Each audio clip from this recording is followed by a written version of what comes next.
Arc 1, Chapter 6. The End of the Beginning. Their investigation had them entering the slums, and as usual, they were faced with signs of terrible, or rather contrary to expectations, an unexpected development resulted in Subaru proving useful.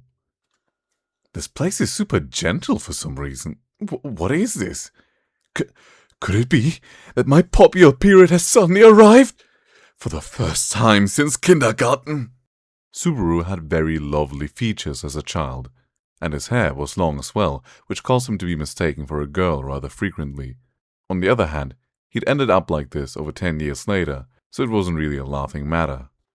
Well, this is just a guess, but... Let's hear it, if there's a scientific. Wait, since this is a fantasy, wouldn't it be magical? If there's a magical basis, I want to hear it. This probably isn't the answer you're hoping for, but it's probably because of your appearance. You're kind of filthy, and you've got traces of blood on you. The people here seem to be struggling too, so they probably find you relatable. I understand completely. Damn it all! It now seemed obvious why they were all so friendly. Among them was an old lady who offered him a small dry fruit, saying, "Eat this and live strong." When he nervously tried putting it in his mouth, he felt a slight sweetness on its hard surface, and then a terrible odor violently flowed out. The feeling of his nose being destroyed from the inside caused him to pass out. Damn it all! I thought she was being considerate, but she poisoned me. That was poison. It's like my whole body's burning. I might seriously end up dying here, or I might strip and end up dead from a social perspective. Looks like you received a bokeh fruit. It stimulates the mana within you when you eat it, and accelerates the healing and stuff. The effect varies by person. For most, it's rather soothing. Satella put her finger to her lip and went, as she watched Subaru heat up and sweat as he breathed ragged breaths. It seems to me that your body circulates mana very well. If you overdosed, you might die. Tell me that before I eat it. What do I do? Yeah... Puck? Responding to her call, Puck emerged from within her hair. His movements were dull, and his earlier liveliness had vanished. To put it simply, he was extremely sleepy. It seemed like he wasn't even listening to most of their conversation. He rubbed his large eye as he said, "Why, I'm at my limit, you know." "You'd better fill up before going to bed then. There's a feast for you right here." As he felt a bit of a bite to her words, Subaru realized Puck was now looking at him, his sleepy eyes sparkling like he was looking at a delicacy. "Can I really?" Be gentle." Despite being a little worried that it was going to be chomped up, Subaru replied playfully. Puck gave a vague response and then stretched his tiny body on Satella's shoulder. "Alright, let's eat." Immediately after, Subaru felt whatever had been rampaging around inside him start to drain out in large quantities. If he had to say, it was like being drained out of every pore on his body. Rather uncomfortable. Puck joined his hands in thanks. Subaru wanted to reply with something along the lines of, "You're more than welcome," but he suddenly felt a terrible chill throughout his body. The heat had directly transitioned into cold, and no ordinary cold either. He could feel it from his very core. He instinctively grabbed his shoulders, the sight of this causing Satella to glare at Puck in reproach. "Puck! Sorry. It's been a while, so I couldn't quite control it. But his gait does feel strange. It doesn't seem like it's seen much use, but it pours mana right out. That's why I ended up going a bit too far." He laughed bashfully as he tapped his head, but to Subaru this was no laughing matter. Yet again, there were unfamiliar words being used like gate or mana. Probably something like MP, haha. And I'm in this state because it's been drained. His gamer brain once again displayed its ability to immediately grab such concepts. The problem then was just how important MP was in this world. If MP restores were extremely expensive, it could be said that this was a very troublesome act. "I apologize. We'll talk about this later." "I'm reflecting on my actions. I don't regret it though. That was delicious." Puck's attitude resembled that of the protagonist of a certain manga, and Satella hadn't scolded him very severely. Judging by this, it probably wasn't a huge issue. If that were the case, it'd be uncool for him to get hung up on this. Relax. At least I don't feel like I'm going to burn to death now. More importantly, let's keep pursuing the culprit, whose location was determined thanks to my efforts. Thanks to my hard work, we were able to... I understand that you're happy to have been useful, but saying it twice really isn't cool. He'd wanted to change the topic, but ended up sounding like a bragging kid. Satella looked like she regretted raising her opinion of him, and Subaru simply forced a smile. It was about time they decided to go further into the slums. Sorry, I'm out of time. Saying this, Puck, who was still on Satella's shoulder, feebly leaned against her neck. His grey coat was tinged with bits of light, lightly wavering as though he could disappear at any moment. It kind of looks like he's about to die. Huh. It's because I really pushed myself. I use mana to manifest, so it disperses when I disappear. My crystal, please. Got it. Sorry to push you so hard, Puck. Take it easy. Satella retrieved a green palm-sized crystal from her bosom. It felt somewhat different from what one would call a gem. As far as Subaru knew, he could only say it seemed crystalline. Puck walked down Satella's arm to reach the crystal, and then he turned to her as his small body embraced it. I'm sure you know this, but you mustn't go too far. If the situation looks desperate, use your art to force me out. I understand. I'm not a kid. I can handle myself. I wonder. I can't say I trust my daughter very much in that regard. I'm counting on you, Subaru. Puck's smile was full of compassion as he looked away from a displeased Satella and towards Subaru. Subaru thought their interactions were very much like that of a parent and a child as he watched them. He then struck his chest when he was called to. All right, leave her to me. You can expect great things from your jitter sensor. If my danger alert goes off, we'll retreat immediately. I don't understand half of what you said, but I'm trusting you. All right then, good night, Puck. Take care. Puck looked at her one last time before he vanished from the world. Just as he said, his form started scattering into particles of light. This sight wouldn't have been possible in Subaru's old world, and it sent shivers through his whole body. Once Puck was gone, Satella started stroking the crystal as if it were terribly precious to her, and then put it back in her chest.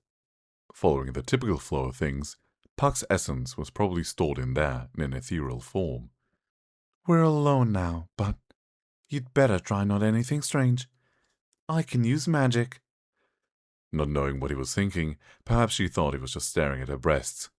In response to her words of caution, Subaru instinctively put his hands up and started shaking his head. No way! I haven't been alone with a girl since elementary. I couldn't possibly try anything. You've seen my people skills, haven't you?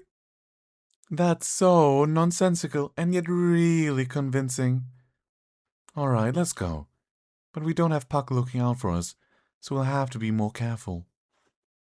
Perhaps dumbfounded by Subaru puffing his chest out with pride, Satella tightened her robe and moved ahead of him. She then turned her head toward him without moving from her spot. I'll be the vanguard, and you'll look out from behind. If something happens, call to me immediately. Don't try to do anything on your own. I don't want to hurt your feelings, but you're weak. Prefacing it like that, I really can't dislike you. If she wanted to preserve her cold image, she could have omitted the part before, you're weak, and said it more harshly. It showed her kindness that she just couldn't hide. She really was sweet to the core, enchantingly so. Satella looked like she wanted to complain as he urged her onward. Their two-member search had begun. Having said that, the task hadn't really changed. Finding some inhabitants, describe the culprit's features, and ask if they know anyone like that. Rinse and repeat. Subaru was in charge of this, and he became more and more used to it the more he did it. Maybe it could be felt. A tricky little blonde, right? This useful piece of information came from the 14th man they'd ask. He was another person Subaru had called to in an overly familiar fashion, such as, Yo, brother, how goes it? He looked at Subaru's dirtied appearance with sympathy, and, if it's felt, your lost items probably in the loot house right now. Stolen goods are tagged and stored there, and the owner gathers them up to sell elsewhere. What a strange system. What if this owner just ran off with her goods? He's the owner because they trust that he won't do that. But well, even if you tell him you had something stolen from you, it's not like he'll return it just like that. You'll have to negotiate for it. Because the theft was on the victim for being careless, such was the logic of the slums, and he forced it on them with a laugh, despite his favorable attitude.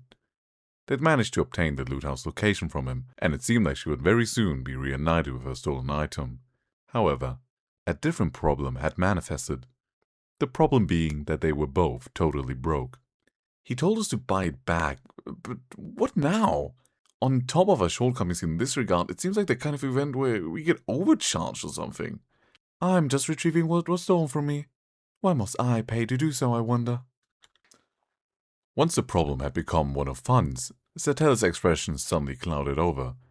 Her spontaneous mutter was certainly correct, but it was also true that their opponent wasn't the sort to be swayed by that. To settle things peacefully, and moreover reliably, it would be best to take the man's advice. Nonetheless, does this stolen insignia look expensive?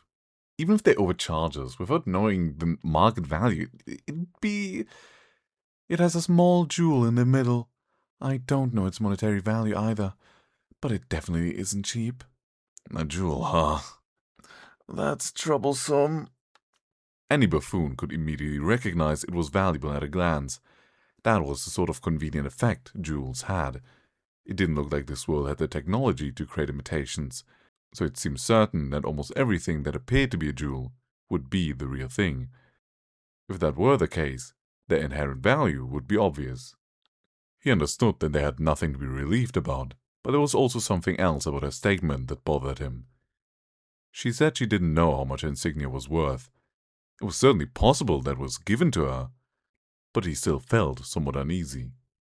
Anyway, let's try going there first and then think about it. I might be able to negotiate a decent price depending on how I go about it. Worst case scenario, Subaru had a method that could prove disastrous for him. His vague wording made Satella frown, but Subaru waved his hand in response to her doubt. They'd walked for about 10 minutes, agonizing about their financial situation and coming up with no solutions. Having arrived at the so-called loot house, the two looked at each other.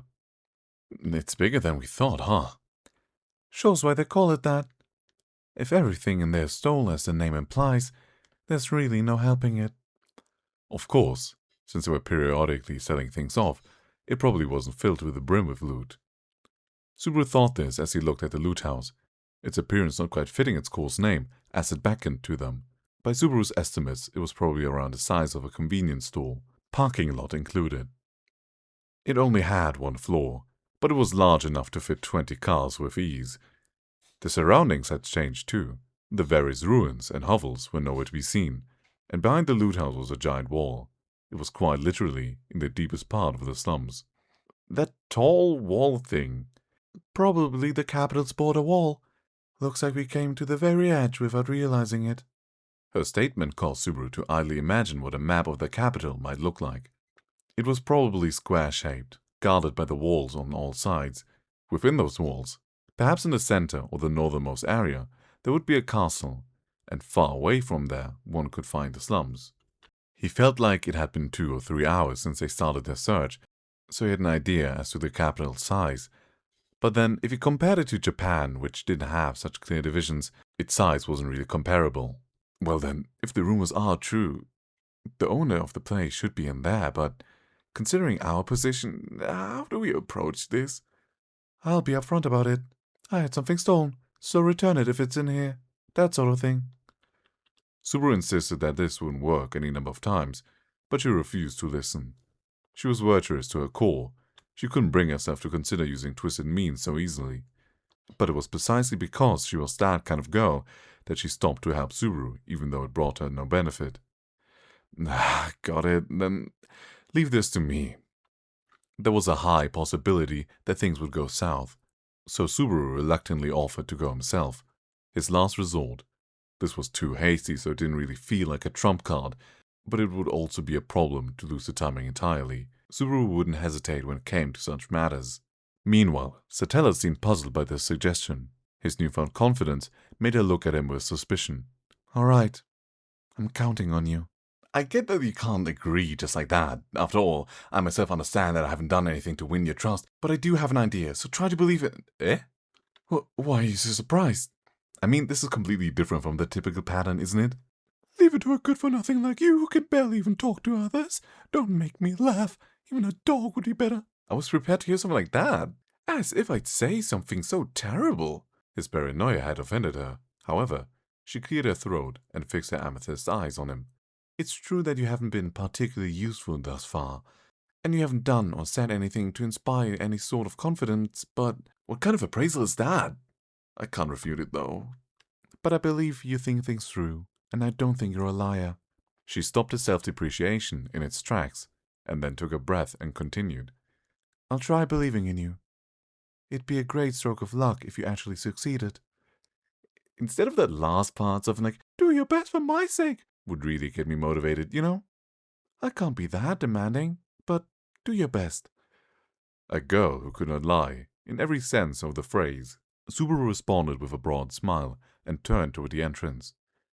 This definitely wasn't easy on him, but he felt like her expectations and that little bit of trust were giving him the push he needed. If he came back without accomplishing anything, he really would be completely useless. As he walked, Subaru looked at the plastic bag in his hand, which had never once become the topic of conversation thus far. Within it were items he'd brought with him from the other world. As far as Subaru was concerned, they were all he had left in this world. He might be able to barter with them. He didn't know how much his insignia was worth, but surely it couldn't be more than his cell phone, which would be the only one of its kind in this world. This would be great loss for him, but negotiating should be possible if he used them to trade. That was the last resort he'd keep secret from her. Of course, he had also a bunch of cards that would be useless in this world. If he had the chance to use them, he should do so. Is anyone home? Standing before the wooden door, he tried knocking on it. The sound was deeper than he expected, but there was no response from within. He hesitantly reached for the handle, and the door readily opened as if there were no lock on it. The interior had no lighting. It was so dark one could only fumble around. It was supposed to be a place where stolen goods were stored, and yet for some reason there was no one standing guard. Maybe they're in the toilet or something. Anybody there? Subaru poked his head in to look around, but not even the moonlight reached the room, leaving it pitch black. As he was welcomed by stale air and an unpleasant odor, Subaru built up his resolve and took a step forward. But first, he turned to Satella. If the two of us walk in just like that, we might look like burglars. How about you stay out there? Are you sure? I ought to be the one. I've already called out a bunch, so I probably won't be cut down just like that. It'd be dangerous if the owner were to misunderstand, so please, leave it to me. Subaru bowed his head to her as she contemplated this. She then reached into her robe and pulled out a white crystal which she held out toward him. You should at least have some light. Whether or not someone's there, call out to me. I understand. Carefully, huh? How do I turn this thing on? You don't even know how to use Lagmite. You really are ignorant, huh? She said in a tone that was both amused and surprised as she lightly struck the Lagmite against the wall, causing it to produce a pale white glow. It was very dim, barely illuminating a few meters at most, but it would be enough to discern imminent danger. These days, most people use mana-based lights instead, but this is a lot simpler, and I quite like it. If it goes out, just do that again, and it'll light up. I see. Seems pretty convenient. Alright, I'll head in for a bit. Lagmite in hand, Subaru timidly walked in. Don't force yourself, Satella said from behind him, and responded by raising his hand. When Subaru passed the entrance, a small counter entered his dim field of view. Perhaps this place was originally a tavern or something. On the other side were some broken boxes. One might guess that the owner or someone else had been sitting there. The counter also seemed to play the role of a reception desk, and had various items on it. Small boxes, jars, and all sorts of blades were carelessly strewn about. He was in the dark in both the physical sense and the intellectual sense, so he couldn't hazard a guess as to their worth. But to the untrained eye, they definitely didn't look very valuable. I suppose it's obvious. The valuables must be further inward. The stolen items had also wooden tags attached. It seemed like characters had been carved into these with something sharp. These were probably the names of the thieves who had stolen them. It seemed like they could catch all of these guys in one shot if they just gathered these up and handed them over to the guards. Well, there's also the possibility that they're using fake names. And in a situation like this, there's plotlines where the country has a dark side that's in cahoots with the criminals. There was also the question of just where those stolen goods were going. He could just skim ahead if this were a novel or a manga. Such were his detestable thoughts as he walked further inward. There were still no signs of life, but even with his dim light, he could make out that the goods were increasing in size and value as he went deeper. An insignia with a jewel embedded in it would truly be all the way in the back then. As he thought this, his footstep unintentionally quickened, and then... Subaru stopped when he suddenly felt something strange under his shoes. It wasn't the discomfort of stepping on something hard. On the contrary, whatever he had stepped on had some give. It felt like he stepped on something sticky. When he raised his leg and felt the sole of his sneaker, he noticed a thick liquid sticking to it. When his finger felt its strange stiffness, he felt a primal fear surge from within. What is this? He brought his finger to his nose to smell it, but the stale air prevented him from realizing exactly what it was. Even so, he simply didn't have the courage to bring it to his mouth for a taste. He rubbed it off on the wall and pointed his light forward as if prompted by his unease. At his destination was the source. His voice leaked out when he finally saw it. Under the dim light, what he first saw was an arm sloppily lying on the ground. Its fingers were open as if reaching for something, and strangely, there was nothing above the elbow. He raised his light as if to look for the rest of it, and there he found a leg. Perhaps it was fortunate that the leg was still attached to the torso, and the body had most of the parts it was supposed to have. With a torn-up neck and a missing arm, what lay before him was the corpse of a large old man. Once he realized this, his mouth produced a meaningless noise. What filled his mind right now was not fear, despair, or shock. His mind was overwhelmingly blank. All thought had completely ceased. Even the options to run or stay did not exist in his brain. The blankness simply had him stand stock still until his brain fully absorbed the sight before him. You saw it. I have no choice then. Yes, no choice at all. A woman's voice, he thought. Low and cold, and somehow enjoying herself, he felt. He didn't have the time to turn around. The instant he decided to turn toward the voice, he was blown away by a colossal impact. His back slapped against the wall, knocking the lagmite out of his hand, which left him in complete darkness. But that wasn't what Subaru was focused on. His entire consciousness was devoted to... hot. He felt a terrible heat coursing through his entire body. This is really bad. He felt the hard floor against his cheek and realized he had collapsed onto his face. His strength was completely gone, and he had already lost sensations in his fingers. The heat from his core was so excruciating, it made him want to tear his throat out. Hot, hot, hot, hot, hot, hot. The moment he opened his mouth to scream, what spilled forth wasn't a shriek. It was a clump of blood. He vomited up large quantities of his lifeblood as he coughed. Frothy blood started foaming up at the corners of his mouth as he gurgled. Within his dim field of view, the ground had been dyed red. This is all my blood? There was enough to soak his fallen body. Blood compromises about 8% of the human body, and it is said that losing about a third of that would be life-threatening, but it seemed to him that he'd already lost just about all of it. He had stopped vomiting blood, but the heat that felt as though it would incinerate him still persisted. He moved his hand toward his abdomen with great difficulty, and having felt an impossible sensation there, he understood.